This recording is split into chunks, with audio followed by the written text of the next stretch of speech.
Баршаңызға қайырлы күн. Бүгін баяғыдан жасалған дәл осындай тіске басар дайындайтын боламыз.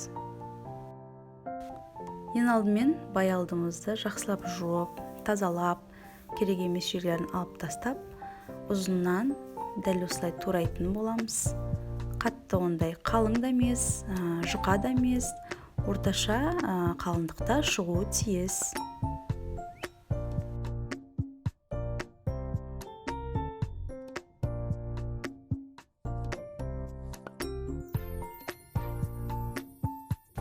Менде қалыңдығы дәл осындай болып шықты.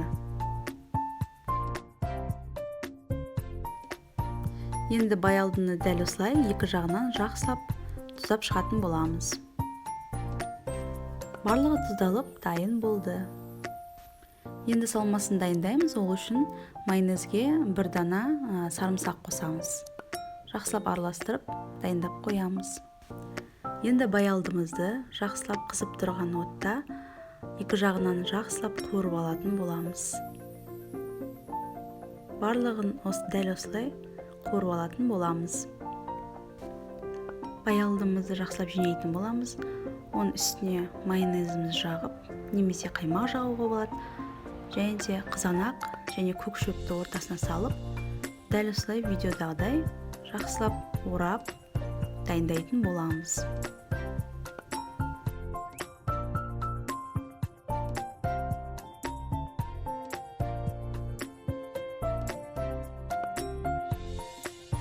Баялдыдан дәл осындай тіске басар дайын болды.